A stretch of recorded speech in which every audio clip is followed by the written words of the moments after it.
Lucifer n'était pas un monstre au commencement. Il était le chef-d'œuvre du ciel. Vêtu d'une lumière rayonnante et orné de toutes les pierres précieuses, il n'était pas seulement le plus beau de tous les êtres angéliques. Il était l'incarnation même de la perfection. Sa voix n'était pas seulement puissante, c'était l'harmonie incarnée, capable de susciter la plus profonde admiration dans les cœurs des anges. Sa seule présence imposait la révérence, non pas parce qu'il l'exigeait, mais parce que la création elle-même semblait s'arrêter en sa présence. Et dans cette vidéo, vous allez voir, étape par étape, comment cet être rayonnant est devenu l'ennemi de toute création, comment l'orgueil peut contaminer même le cœur le plus pur, comment la plus glorieuse création du ciel s'est transformée en souveraine de l'enfer. Nous traverserons sa tromperie, sa guerre, sa chute et son vœu de vengeance éternelle. Et à la fin, vous ne saurez pas seulement qui est devenu Lucifer, vous comprendrez pourquoi il murmure encore dans l'ombre du monde aujourd'hui. Mais d'abord, vous devez voir qui il était. Lucifer n'était pas n'importe quel ange. Il était le summum, un symbole vivant de la gloire du Créateur. Le prophète Ézéchiel le décrivait comme le sceau de la perfection, plein de sagesse et parfait en beauté. Couvert de pierres précieuses sardoines, topaz, onyx, jaspe, saphir, ce n'était pas des ornements. Il faisait partie de lui. Il ne portait pas de lumière. Il la rayonnait. Chacun de ses mouvements brillait d'une intention. Chaque mot portait une résonance divine. Il lui fut donné accès aux pierres de feu, les espaces sacrés de la présence divine, un territoire où aucune autre créature ne pouvait pénétrer. Il n'observait pas le trône de loin. Il était là, près de la source, plus près que tout autre être. Mais la proximité de la gloire peut engendrer une réflexion dangereuse. Et le jour vint où Lucifer cessa de regarder le trône et commença à se regarder lui-même. Ce fut la première fracture. Ce n'était pas la rage qui commençait. Ce n'était qu'une pensée. Une question silencieuse et venimeuse qu'aucun ange ne devrait jamais oser poser. Pourquoi pas moi? Lucifer n'avait jamais été privé de rien. Il avait la présence du ciel, l'admiration des armées, la proximité du divin. Il ne manquait ni de puissance, ni de beauté, ni de détermination. Mais l'orgueil ne se nourrit pas du manque, il se nourrit de la comparaison. Un jour, alors qu'il passait devant les flots de lumière cristalline qui jaillissaient du trône, il aperçut son propre reflet et le fixa. Pour la première fois, il ne vit pas un serviteur. Il vit un souverain. Les pierres incrustées dans son être, autrefois symbole de révérence, ressemblaient maintenant au signe distinctif d'un roi. La voix qui guidait autrefois le culte résonnait désormais, à ses propres oreilles, comme celle qu'il méritait d'adorer. Les dons mêmes que Dieu lui avait donnés devant la preuve, dans son esprit, qu'il méritait davantage. Ce n'était pas encore de la rébellion, c'était de l'admiration, tordue intérieurement. Et c'est toujours ainsi que tout commence, non pas par un cri de guerre, mais par la construction silencieuse d'un trône dans le cœur. Un trône non pas de pierre ou de flamme, mais de droit. Lucifer commença à se croire limité, à croire que l'obéissance était une cage plutôt qu'une vocation. Il commença à éprouver du ressentiment envers l'ordre qu'il avait autrefois élevé. La gloire qu'il reflétait autrefois semblait désormais devoir venir de lui. Lentement, la pensée se forma. Pourquoi le trône appartiendrait-il à un autre alors que je brille tout autant? Mais au ciel, même les pensées résonnent.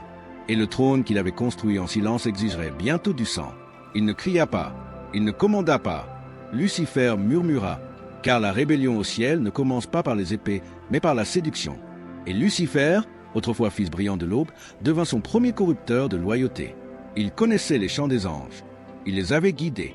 Il connaissait leurs doutes avant même qu'ils ne prennent forme. Alors, il les abordait non pas avec des menaces, mais avec des questions douces et venimeuses qui tournoyaient dans leur esprit comme de la fumée. Ne vous êtes-vous jamais demandé s'il y avait plus? Pourquoi servir quand on peut régner? La loyauté aveugle est-elle vraiment divine? Aux guerriers, il promettait la gloire. Aux penseurs, il offrait l'illumination. Aux agités, il donnait du sens. Il ne rassemblait pas les rebelles, il éveillait l'ambition. Et dans un royaume où l'obéissance était absolue, l'ambition était un feu étranger, un feu qui brûlait doucement au début, mais qui pouvait tout consumer une fois allumé. Les réunions étaient secrètes, tenues aux confins du ciel, où la lumière s'affaiblissait et le silence était moins sacré. Là, parmi les ombres, Lucifer n'agissait pas comme un serviteur de Dieu. Il parlait comme un visionnaire, un libérateur, un nouveau roi, quelqu'un qui voyait au-delà de l'ordre ancien, quelqu'un qui pouvait faire d'eux des dieux à part entière. « Nous sommes l'éclat du ciel », dit-il. « Sans nous, le trône est vide. Sans nous, il n'y a pas de royaume. Alors pourquoi devrions-nous nous incliner? » Certains plairaient de peur, d'autres tremblaient de désir. Mais beaucoup écoutaient. C'est à ce moment-là que les cieux commencèrent à se fissurer, non pas à cause de la guerre, mais à cause du doute. Le même doute qui avait naguère vacillé dans le cœur de Lucifer se répandit maintenant comme une tempête sur les légions. Un ange à la fois, L'harmonie du ciel se réécrivait en un chant différent, un chant d'indépendance, de domination, de fierté déguisée en liberté. Et bientôt, le murmure deviendrait un rugissement. Le silence du ciel fut brisé non par le tonnerre, mais par une épée dégainée en signe de défi. Tout commença par un cri qu'aucun ange n'avait jamais entendu auparavant, non pas d'adoration, mais de guerre. Lucifer ne se cachait plus dans l'ombre. Ses ailes, autrefois tissées de lumière, scintillaient désormais d'un éclat plus sombre. Il se tenait non pas au service du trône, mais comme son adversaire. Un roi autoproclamé, couronné d'orgueil, suivi d'une légion non pas de rebelles, mais de croyants. Ils n'étaient pas des traîtres insensés. Ils étaient convaincus qu'ils se libéraient, convaincus que le ciel était devenu stagnant, convaincus que le trône de Lucifer brillerait plus fort que celui de Dieu. Et puis, le ciel se fendit. Du cœur du ciel surgit Michel, l'archange du jugement, l'épée du ciel, la flamme de la justice divine. Mais il ne rugit pas de colère. Il vint avec tristesse, car ce qui se tenait devant lui n'était pas seulement un ennemi, mais un frère. Quelqu'un qui s'était tenu à ses côtés pour le louer. Quelqu'un dont la voix avait autrefois élevé le ciel par ses chants. Maintenant, cette voix commandait des armées. Lucifer et Michel s'entrechoquèrent comme deux tempêtes jumelles. Pas seulement la lumière contre les ténèbres, mais la détermination contre l'orgueil, la loyauté contre l'ambition, l'éternité contre la rébellion. Le champ de bataille n'était pas un lieu. C'était la création tout entière. Les étoiles scintillaient. Les vents du temps hurlaient. La structure même du cosmos pliait sous le poids de leur affrontement. Des légions tombaient. Des ailes se déchiraient. L'air lui-même avait un goût de sang et de trahison. Et au cœur de tout cela, Lucifer se battait non pas comme un traître, mais comme un roi privé de son trône. Sa lame dansait avec fureur. Chaque coup était un cri « Je mérite mieux ». Chaque blessure qu'il recevait ne faisait qu'accroître sa haine. Ce n'était pas seulement une bataille pour la domination, c'était une guerre pour redéfinir le destin. Mais malgré toute la férocité de son combat, il ne pouvait défaire ce qui avait été établi de toute éternité. Et le ciel, bien que blessé, ne s'inclinerait pas devant l'orgueil. Michael leva à nouveau son épée, non pas avec colère, mais avec détermination. Et au moment où il tomba, l'éternité se fendit. L'être le plus brillant du ciel fut précipité, non pas par le pouvoir seul, mais par la vérité. La vérité qu'aucun trône ne peut être pris par la force. La vérité que la lumière empruntée ne peut devenir sa propre source. Et Lucifer tomba. Sa lumière, autrefois majestueuse, brûlait désormais du feu du rejet. Une comète de rage, fonçant dans l'abîme qu'il avait creusé avec sa propre fierté.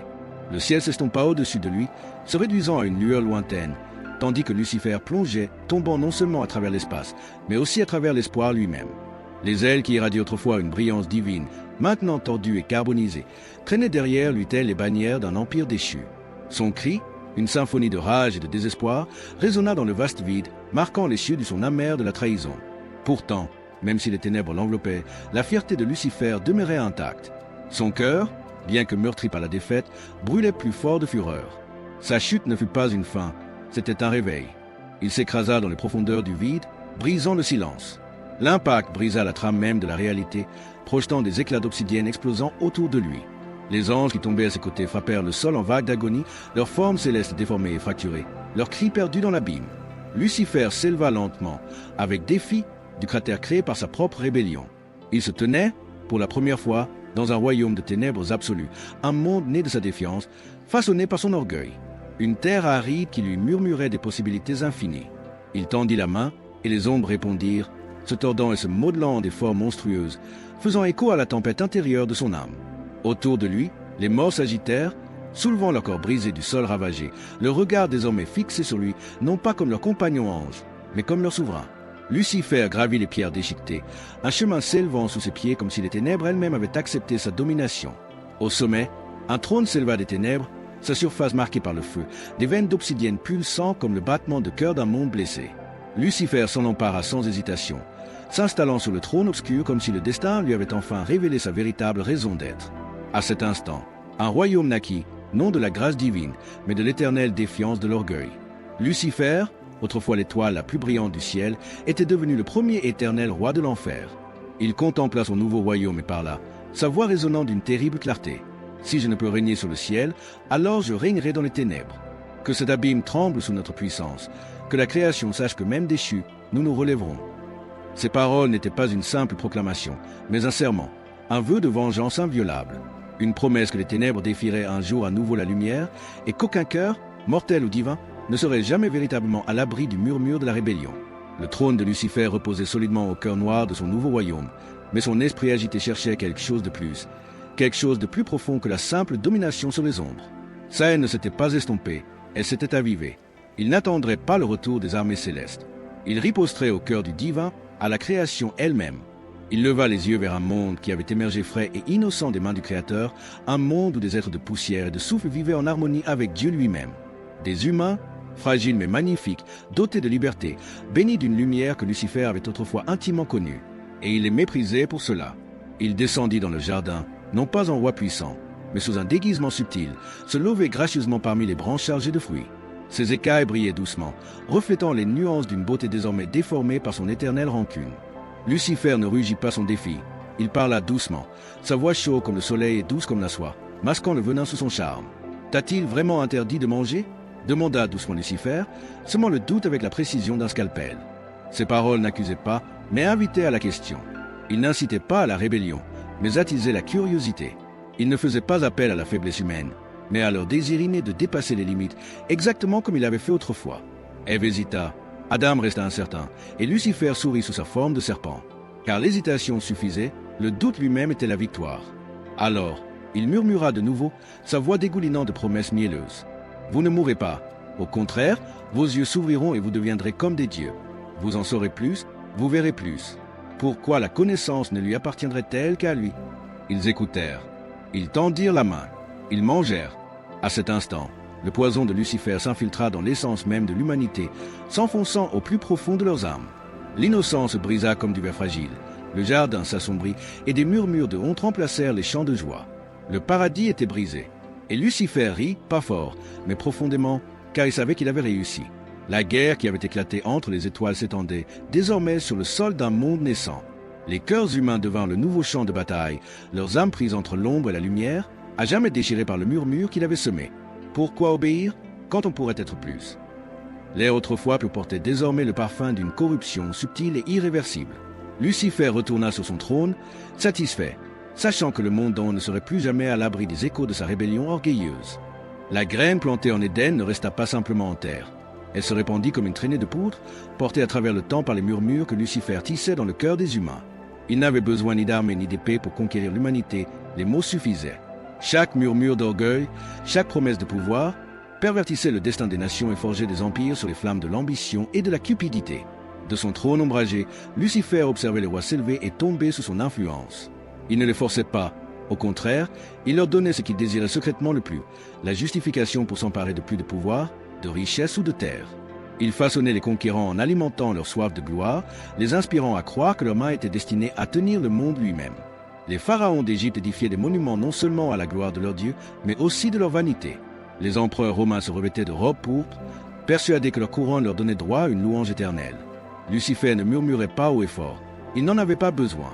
Le plus petit indice, le plus léger coup de pouce suffisait à éveiller leur désir. Chaque époque avait ses murmures, chaque cœur sa faiblesse. Il guidait dirigeants, érudits et prêtres, non pas ouvertement, mais dans l'ombre, derrière leurs trônes et leurs autels. Sous sa direction subtile, les nations se soulevèrent, les frères se retournèrent, et l'humanité apprit l'art de la trahison.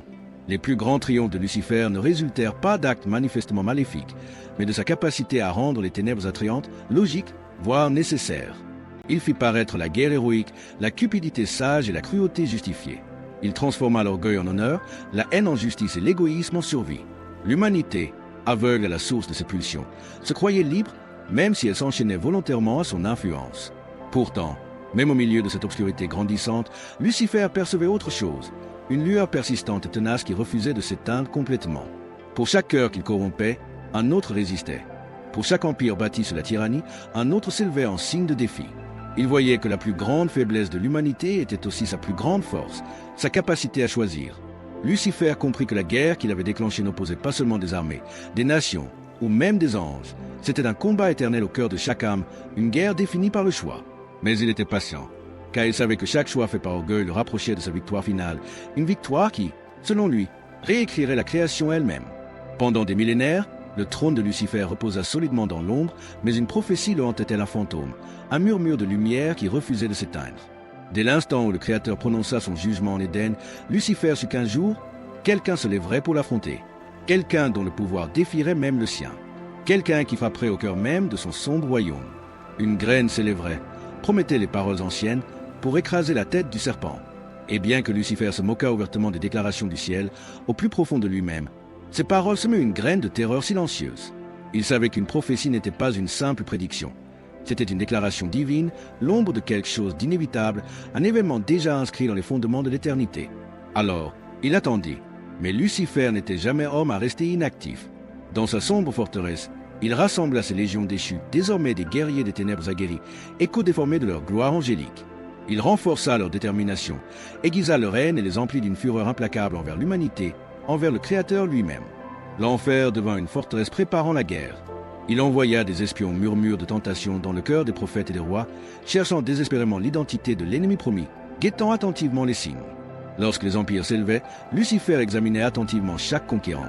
Lorsque les prophètes parlaient, il écoutait, calculant chaque mot, toujours vigilant à l'approche de celui qui le défierait. Mais au fil des siècles, la peur de Lucifer se transforma peu à peu en moquerie. Les prophètes vieillirent et moururent, les rois tombèrent, et pourtant, aucun champion ne se présenta. Il commença à croire que la prophétie n'était plus que des paroles creuses, une faible tentative du ciel pour l'intimider. Puis, sans prévenir, une étoile apparut plus brillante que toutes celles vues auparavant, sa lumière perçant les ombres du monde, illuminant la nuit d'un éclat impossible. Le rire de Lucifer s'éteignit instantanément. Il connaissait cette étoile.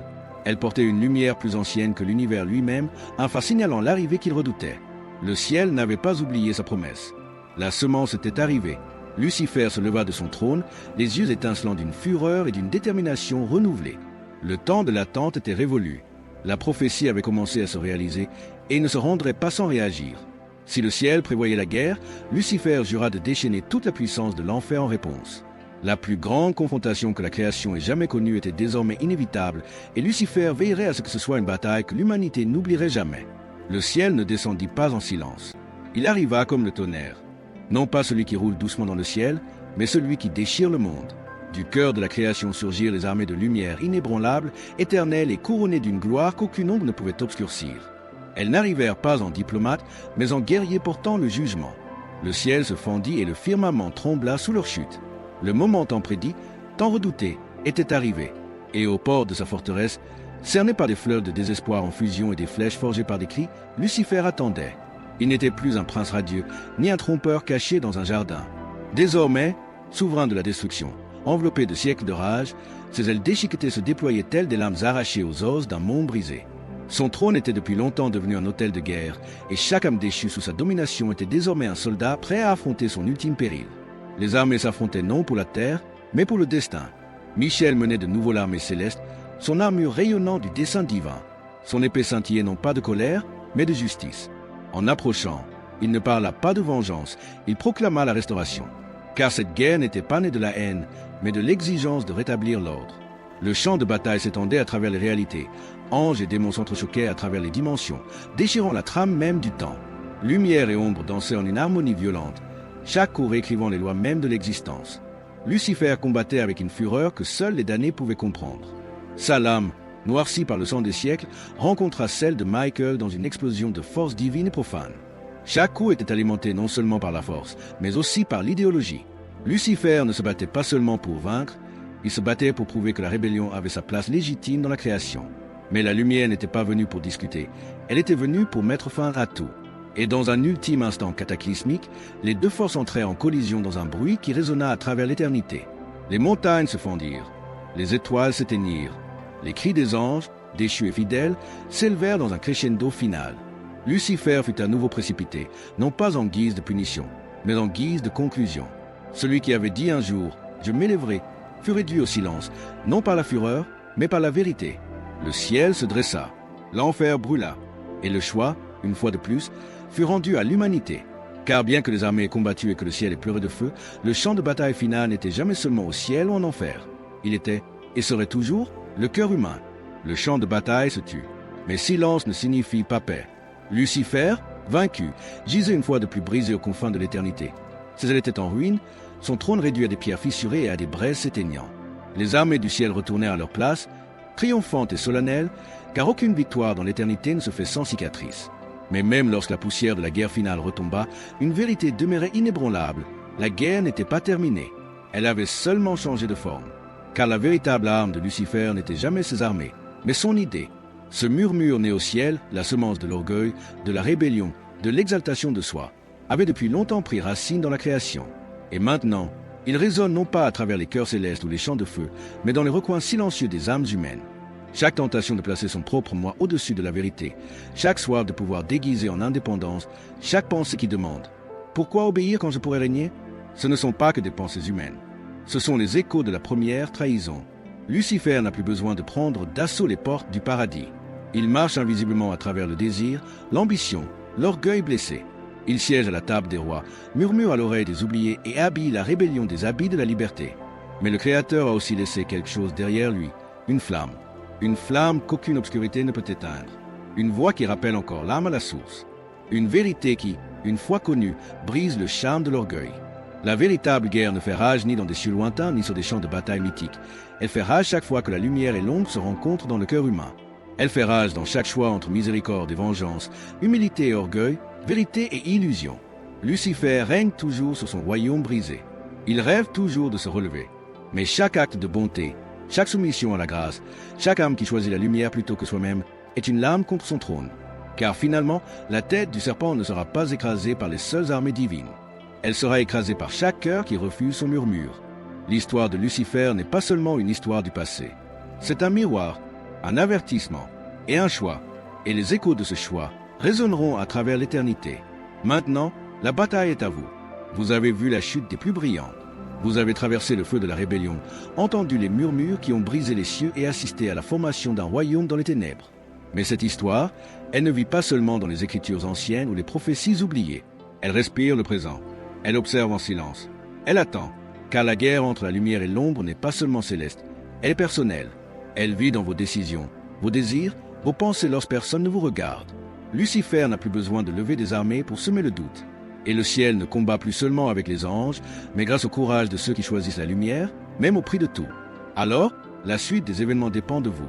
Ferez-vous écho à la fierté des déchus ou répondrez-vous à l'appel de celui qui n'est jamais tombé? Et si ce voyage a touché quelque chose au plus profond de vous, s'il a réveillé cette conscience silencieuse que la guerre est réelle et fait rage, alors ne partez pas sans changement. Abonnez-vous à cette chaîne. Non par vanité, non par chiffre, mais parce que ces histoires continueront et elles sont porteuses de pouvoir. Aimez cette vidéo si elle vous a ouvert les yeux sur ce qui se cache derrière le voile. Flèche droite noire et maintenant, une autre histoire vous attend, déjà sur votre écran. Une révélation qui prolonge cette guerre, approfondit le mystère et vous rapproche de la vérité. Cliquez dessus, continuez d'avancer. Et n'oubliez pas, l'automne le plus lumineux projette toujours l'ombre la plus longue. Mais même l'ombre la plus profonde ne peut survivre à l'aube. On se retrouve là-bas. D'ici là, choisissez judicieusement.